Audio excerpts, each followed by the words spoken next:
Olá, seja bem-vindo ao nosso canal e ao nosso encontro semanal para o estudo e recapitular da lição da Escola Sabatina desta semana. Deixa eu fazer uma pergunta para você. Será que se você tivesse vivido nos dias de Jesus e tivesse tido a oportunidade de vê-lo, ouvi-lo e quem sabe até tocar em Cristo, você teria maior ou menor fé do que você tem hoje? O tema da lição desta semana fala sobre bem-aventurado os que creram. E esse tema vai tratar sobre esta realidade das pessoas que tiveram oportunidade de estar com Jesus, viver com Ele, e por isso creram, mas sobretudo falará também sobre aqueles que são felizes porque creram mesmo sem ter visto Jesus. Pense nessa pergunta enquanto nós vamos juntos hoje recapitular e ao mesmo tempo comentar e entender melhor o estudo da lição da Escola Sabatina. Mais uma vez, que você seja bem-vindo a este canal e a este conteúdo. E eu espero em Cristo Jesus que aquilo que aqui estamos trazendo a você possa trazer maior oportunidade de crescimento e aprofundamento do estudo da Palavra de Deus, a ponto de você ser levado não somente a refletir, mas principalmente a colocar em prática na sua vida as verdades apresentadas pela Palavra de Deus. Logo, quero convidar você a curtir este conteúdo, compartilhar, se inscrever no canal e também deixar o seu comentário, principalmente respondendo a pergunta que eu acabei de fazer, a fim de que você não somente ouça e aprenda, mas sobretudo reflita se de fato o conteúdo que estamos aqui estudando está impactando a sua vida. Eu quero convidar você a uma oração e iremos juntos depois a leitura daquilo que a lição da Escola Sabatina nos trouxe, para que Deus possa abençoar cada um de nós. Aonde você estiver, da forma como você estiver e puder, eu quero convidar você a uma oração. Maravilhoso Deus e Pai, nesta oportunidade, em nome de Cristo Jesus, nós queremos pedir a Tua direção, pois mais uma vez devemos abrir a Tua Palavra para buscar nela discernimento, sabedoria, conhecimento e graça, para que por meio também do Teu poder e do Teu perdão, nós possamos analisar e avaliar a nossa própria vida e permitir que o Senhor faça em nós e por nós o que nós não podemos fazer. Aonde quer que um de nossos irmãos e amigos esteja ouvindo ou assistindo este conteúdo, que as bênçãos do Senhor o encontrem e que pela graça de Deus a nossa fé seja fortalecida em Cristo, a fim de que possamos viver uma vida conforme a Tua vontade. Dirija-nos neste estudo e abençoa-nos a cada um. Oramos em nome de Jesus. Amém. Nós iniciamos com uma pergunta extremamente capciosa. Será que, se você tivesse a oportunidade de viver nos dias de Cristo, ter visto, ouvido e até tocado em Jesus, visto as suas manifestações, pregações e principalmente os seus milagres, será que você teria maior fé do que você tem hoje? Será que você acreditaria mais em Jesus ou você acreditaria menos? A lição da Escola Sabatina dessa semana trata um pouco sobre esta realidade. Sob o título Bem-aventurado os que creem, estamos na lição de número 7 desse trimestre. O verso para memorizar nos chama muito a atenção ao nos levar para João, Evangelho de João, capítulo de número 20, no verso de número 29. Pois o texto diz assim: Jesus lhe disse: você creu porque me viu? Bem-aventurados são os que não viram e creram. Nós estamos dentro de um contexto onde o relato bíblico descrito por João, o evangelista, está nos levando ao desfecho do ministério de Jesus dentro do contexto terrestre. Jesus já havia realizado o seu ministério de pregação, curas e milagres, havia passado pelo julgamento, condenação e pela morte. E agora ressuscitado, Jesus reaparece aos discípulos ainda em Jerusalém, a fim de que a fé dos discípulos fosse solidificada, confirmada e principalmente fosse ampliada, a fim de que eles fossem utilizados como instrumento na pregação do Evangelho. Algo importante que eu e você precisamos tomar como nota, já introduzindo o assunto dessa lição, é o fato de que eu e você devemos lembrar que durante todo o seu ministério, ou pelo menos durante metade do seu ministério, Jesus apresentou de forma clara e inequívoca a certeza de que ele teria que morrer. E após a sua morte, ele ressuscitaria, a fim de dar sequência ao seu ministério de salvação. Em vários momentos Jesus deixou essa informação clara aos discípulos. Contudo, você e eu sabemos que por conta de vários indicadores ou de vários aspectos, os discípulos não conseguiram crer nisso.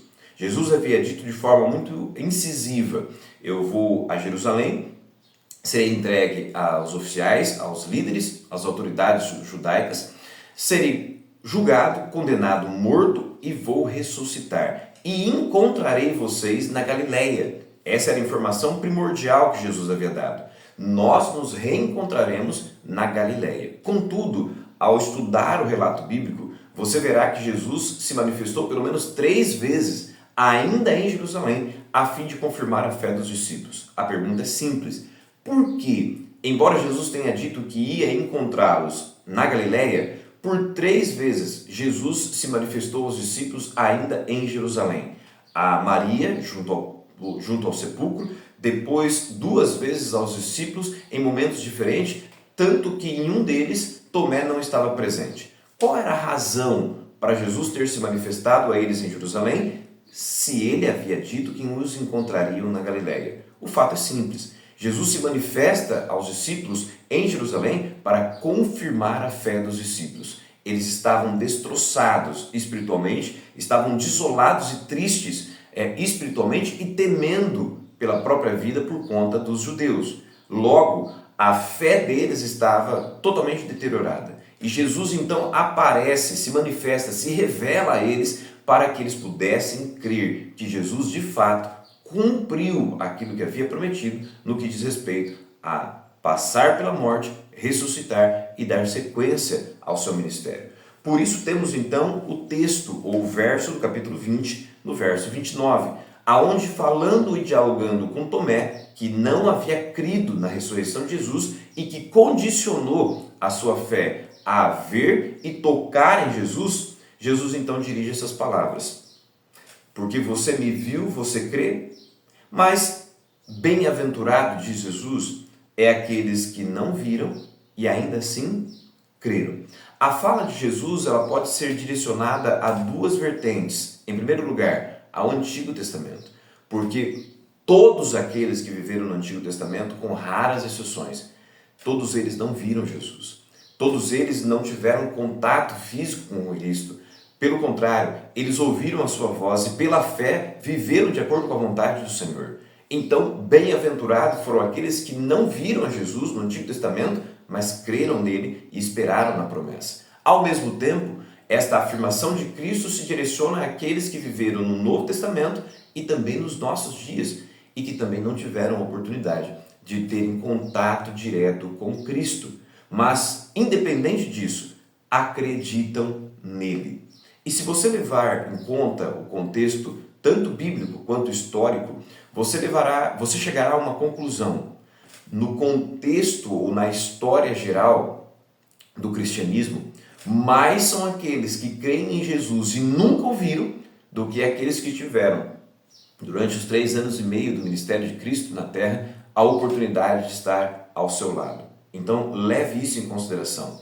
A fé é algo que se constrói não necessariamente por aquilo que você vê, não necessariamente por aquilo que você ouve, não necessariamente por aquilo que você toca, experimenta ou que você assiste. Pelo contrário, a fé é construída também por isso, mas mais do que isso, pelas evidências da palavra de Deus. Não é porque eu não vejo, não ouço e não toco que eu não posso crer. Pelo contrário, Jesus está deixando claro, desde já, que mais bem-aventurado é aquele que crê sem ver do que aquele que, porque viu, creu. A lição da Escola Sabatina vai tratar sobre pontos importantes e personagens importantes da Bíblia que testemunharam de forma incisiva sobre Jesus, mesmo sem ter tido uma experiência literal e pessoal com ele. A lição começa, por exemplo, com Abraão. E Jesus vai recorrer a Abraão na sua argumentação sobre a fé, a fim de levar o povo a entender basicamente aquilo que nós acabamos de colocar aqui. A lição vai argumentar sobre Abraão e vai dizer o seguinte: observe, Por símbolos e promessas, Deus pronunciou o evangelho a Abraão. Isso está relatado em Gálatas capítulo 3, verso 8. E a fé do patriarca se fixou no Redentor que viria. Cristo disse aos judeus: Abraão, o pai de vocês, alegrou-se por ver o meu dia. E ele viu esse dia e ficou alegre. Isso está registrado em João capítulo 8, no verso de número 56. Logo, o cordeiro oferecido em lugar de Isaque, lá em Gênesis capítulo 22, representava o Filho de Deus. Veja, Jesus está fazendo aqui um paralelo importante.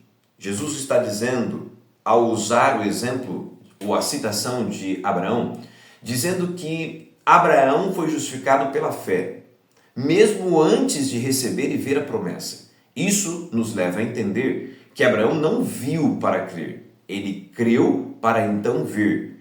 E quando chega Gênesis capítulo 22, quando tem aquela prova de fé e o cordeiro é oferecido no lugar de Isaque, a Bíblia diz e Jesus ratifica que Abraão então pôde ver pela fé aquilo que Jesus faria no futuro, entregando a vida na cruz do Calvário, a fim de substituir o pecador e dar a este a oportunidade de salvação. Logo, ao levantar o caso de Abraão, Jesus está querendo mostrar aos judeus o seguinte: se Abraão é o pai da fé e vocês alegam que ele é o pai de vocês, vocês precisam crer em mim. Porque Abraão creu em mim mesmo sem ver, e vocês me vendo não creem. Note a gravidade e a profundidade disso. Jesus está usando o exemplo de Abraão porque os judeus alegavam que Abraão era o pai deles. Logo, se Abraão, que é o pai de vocês, creu em mim, mais ainda vocês deveriam crer, porque ele creu sem ver e vocês me veem e ainda assim têm dificuldade de crer. A lição ainda vai adiante e aponta o seguinte: Abraão foi o pai da nação judaica. Ele recebeu a promessa de que por meio dele todas as nações seriam abençoadas. Logo, Abraão também é o pai de todos aqueles que respondem a Deus com fé, conforme Hebreus capítulo 11, verso 8 e também verso 17 a 19. Se Abraão, sendo o pai da nação judaica e o pai daqueles que creem, acreditou em Jesus, mesmo sem ter visto Jesus, mais ainda os judeus, e muito mais eu e você hoje, que mesmo sem ter visto a Jesus, podemos crer na sua promessa e, mais do que isso, viver de acordo com aquilo que já sabemos que Jesus fez, está fazendo e ainda fará por mim e por você. A lição vai adiante e vai falar sobre o testemunho de Maria. Nós já tratamos um pouco sobre isso nas lições anteriores e nos conteúdos anteriores, quando falamos sobre o banquete do qual Jesus participou na casa de Simão e também na presença de Lázaro, Maria e Marta. Nesse contexto, agora, a lição vai destacar o ato de fé de Maria, ratificando a certeza que ela tinha na identidade e na pessoa de Jesus Cristo. Porque neste banquete, neste evento, você bem sabe que Maria ungiu Jesus. E a unção de Maria, ela tinha vários propósitos importantes. Mas eu quero destacar mais uma vez para você 4 propósitos importantes relacionados à unção de Maria, que direciona a minha e a sua visão e daquele que lê o texto para a identidade de Jesus e a maneira como ela compreendia isso. A unção que Maria realizou em Jesus naquele dia, ela tem pelo menos quatro aspectos importantes. Por quê? A unção tinha esses 4 aspectos. A unção era para que você pudesse receber bem um convidado especial, como era o caso de Jesus, naquele banquete que havia sido preparado. Em segundo lugar, a unção servia para dar início ao ministério de um profeta ou de um sacerdote. Além disso, a unção também servia para ungir os reis, para prepará-los e, sobretudo, separá-los para a função de monarca dentro do reino de Israel. E por último, a unção também era utilizada para a preparação de uma pessoa para a morte. Ao ungir Jesus naquele banquete, Maria praticamente o ungiu para todas essas finalidades. Jesus foi ungido como um convidado especial, foi ungido porque era profeta e porque iria iniciar ou retomar o seu ministério sumo sacerdotal. E também foi ungido como rei. Mas mais do que isso, Jesus também foi ungido como preparação para a sua morte. Toda essa ação ou esse ato de Maria leva-nos a entender que ela compreendia quem Jesus era e por isso o fez, testemunhando não somente daquilo que ele já tinha feito, daquilo que ele estava fazendo e principalmente em meio a um aspecto de gratidão por tudo que Jesus havia feito por ela e por sua família. Maria está ungindo Jesus para o desfecho do seu ministério terrestre, que seria na cruz do Calvário, salvando a humanidade. A lição ainda vai tratar sobre o testemunho involuntário de Pilatos. É interessante pensar na personalidade, na vida, de Pilatos, porque Pilatos, sendo governador naquela época, em nenhum momento a Bíblia diz que ele demonstra interesse em buscar conhecer Jesus. Pelo contrário, sendo um homem de autoridade e poder, ele poderia ter chamado Jesus para um diálogo ou até mesmo observado a vida de Cristo de modo anterior, mas ele não fez isso. Pelo contrário, teve um encontro com Jesus unicamente no momento do julgamento e da condenação de Cristo. De modo involuntário, ele se encontra com Jesus. E neste encontro involuntário, Pilatos dá testemunho grandioso da sua impressão de quem era Cristo e principalmente da sua personalidade e do motivo pelo qual os judeus o haviam levado à condenação. A lição vai destacar algo importante e eu quero compartilhar com você. No meio do terceiro parágrafo, a lição vai dizer o seguinte: agora João menciona Pilatos, o governador que julgou Jesus. Este é um testemunho importante, porque Pilatos era romano, governador e juiz, enquanto muitos outros que testemunharam eram judeus e pessoas comuns. Então o testemunho de Pilatos ganha força e destaque porque Pilatos tinha autoridade. Não era um judeu, não era um cristão, não era um discípulo de Jesus. Pelo contrário, ele era um romano, governador e juiz. Mas o seu testemunho, como já dissemos, é poderoso e profundo, porque diz respeito às impressões que ele teve de Jesus. A lição ainda vai destacar o seguinte: embora o governador tenha finalmente condenado Jesus à morte, 3 vezes o reconheceu como inocente. João capítulo 18, verso 38, capítulo 19, verso 4 e verso 6. E escreveu sobre a cruz as palavras: Jesus Nazareno, o Rei dos Judeus. O encontro que Pilatos teve com Jesus, sem dúvida nenhuma, impactou a vida de Pilatos. Não somente porque havia sido anteriormente avisado pela sua própria esposa para não se envolver com o caso daquele homem, mas mais do que isso, porque ao dialogar com Jesus, Jesus de fato deu a Pilatos provas e evidências, tanto no seu silêncio quanto em suas palavras, de que de fato ele era inocente e, mais do que isso, o Filho de Deus. Deste encontro e diálogo com Jesus, Pilatos então sai extremamente tocado. Não sabemos se de fato ele creu que Jesus era o Filho de Deus a ponto de oferecer ele próprio a vida para a salvação naquele contexto e momento. Mas nós sabemos que ele sai impressionado e consciente de que Jesus, primeiramente, não era culpado. E mais do que isso, era de fato alguém especial. De tudo aquilo que a história nos mostra deste encontro com Pilatos, temos a sua própria declaração. Ele declara que Jesus é o Rei dos Judeus. E isso ele não altera. Pilatos não muda a sua opinião. Pelo contrário, as suas palavras nos dão evidências de que ele testemunha sobre a pessoa de Cristo Jesus, sua identidade e principalmente sobre a sua missão. O interessante de pensar no encontro ou nas palavras de Pilatos em relação a Jesus é notar que, enquanto os líderes judeus reconheciam a César como rei, Pilatos, um governador romano, reconhece Jesus como rei dos judeus. Por isso a pergunta no momento introdutório da lição: será que se você tivesse hoje a oportunidade de ver, ouvir e tocar em Jesus, ver os milagres que ele realizou, sua fé seria maior ou menor a fé que você tem hoje? Porque muitas vezes alegamos isso. se eu tivesse a oportunidade de viver nos dias que Jesus viveu, eu então seria um cristão diferente. Será? Será que aqueles que viveram com Jesus naquela época, se vivessem hoje, nos nossos dias, teriam uma fé diferente? O fato é que nós temos hoje menos evidências materiais, palpáveis sobre Jesus, mas temos evidências bíblicas, textuais, daquilo que ele fez, está fazendo e ainda fará. Ainda que eu e você não tenhamos a oportunidade, quem sabe, de tocar, ver e ouvir as palavras de Cristo, isso não deve ser base para eu e você termos menor fé ou nos apoiar nisso para alegar que é por esta razão que não cremos como aqueles que viveram com Jesus. A Bíblia está repleta de testemunhos e exemplos de pessoas que foram tocadas por Cristo.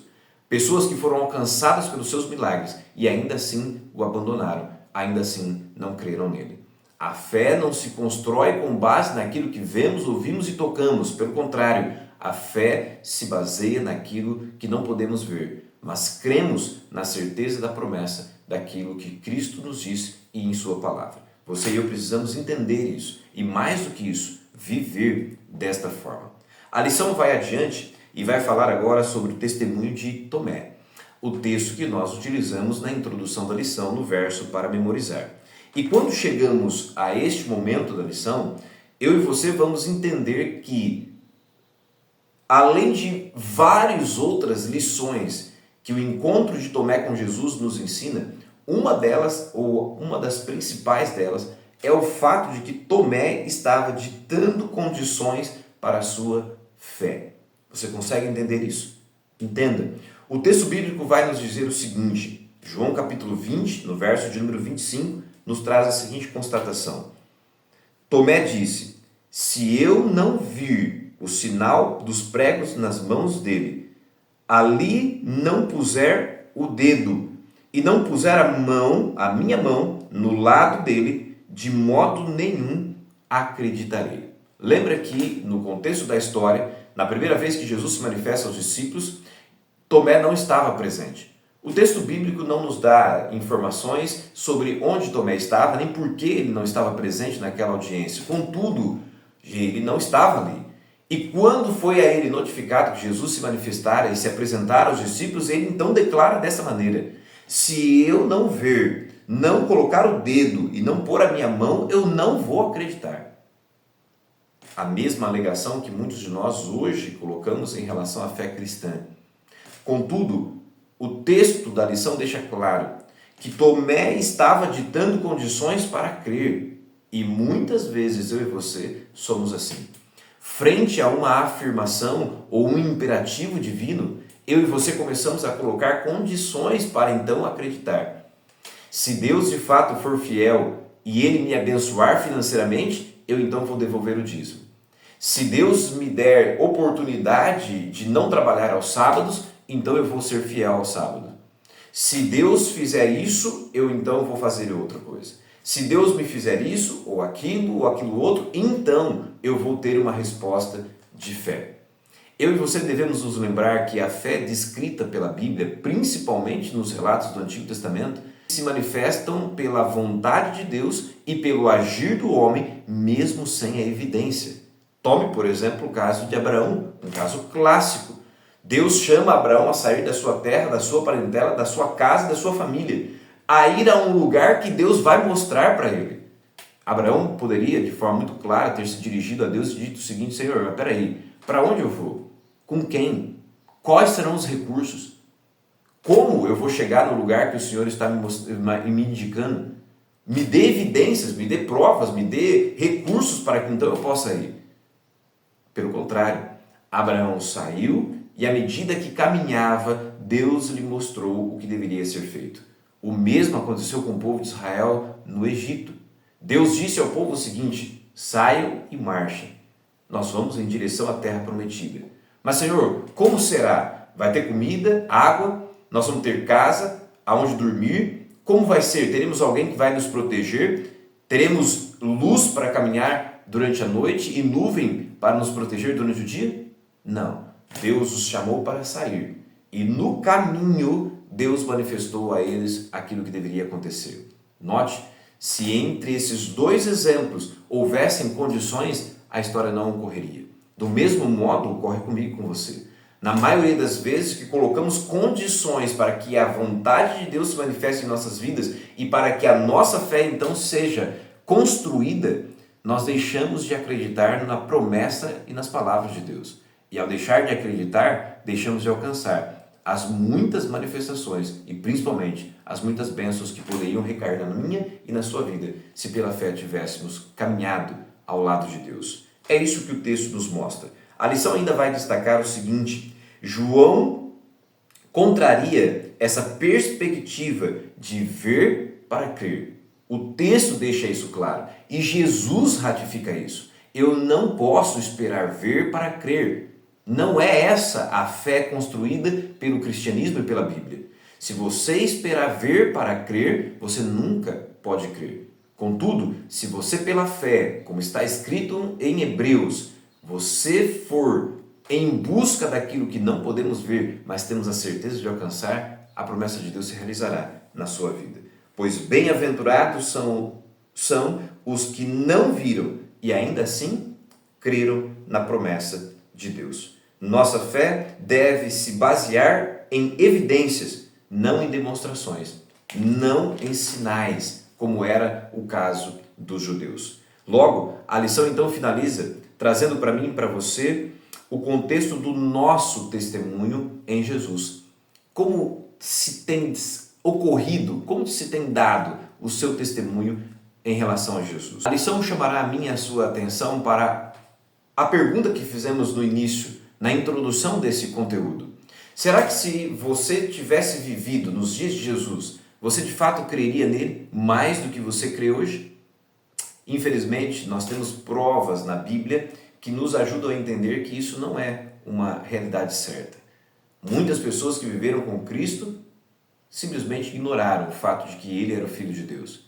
E multidões que não viveram com Cristo, tendo base nas evidências e nas palavras registradas na palavra de Deus, creram nele, como eu e você. E por isso podemos ter a certeza de que ele é o Filho de Deus.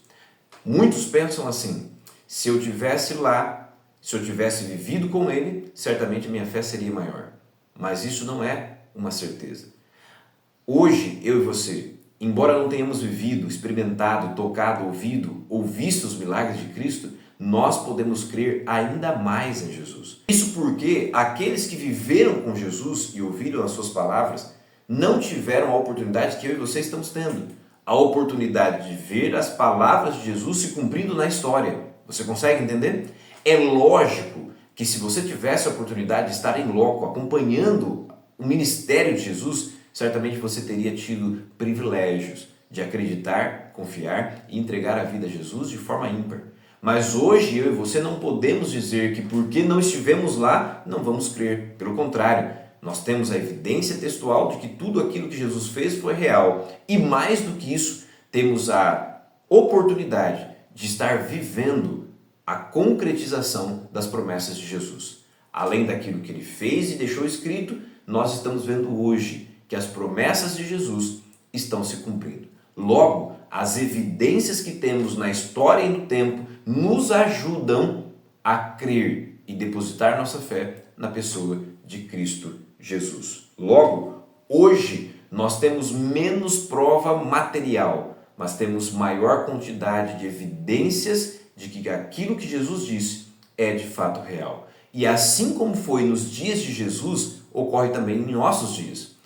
As manifestações, os milagres, os feitos de Cristo não eram somente para levar o povo a crer nele. Pelo contrário, eram esses sinais e evidências para ratificar a sua palavra e principalmente a sua promessa. Assim, hoje, embora não tenhamos de forma nítida presente os sinais de Jesus, as suas manifestações, os seus milagres, ainda assim temos a fonte da qual o povo naquela época também dependia, a palavra de Deus. E em última instância, a nossa fé, ela não só nasce, cresce e se desenvolve fundamentada na palavra, não nos sinais, não nos milagres, nem tampouco nas manifestações que Jesus realizou. Isso tudo ajuda? Muito, mas não é a base. A base da nossa fé deve ser a palavra de Deus. O mesmo que o povo tinha naquele tempo, o mesmo que nós temos hoje, somado às evidências de que as palavras e promessas de Cristo estão se cumprindo em nossos dias. Assim, eu e você, de modo nenhum, devemos basear a nossa fé naquilo que vemos, ouvimos ou tocamos. Nós devemos basear a nossa fé na sólida palavra de Deus. Assim, a nossa vida e o nosso testemunho não somente terá peso, mas sobretudo terá efeito na nossa vida e na vida daqueles que nos rodeiam.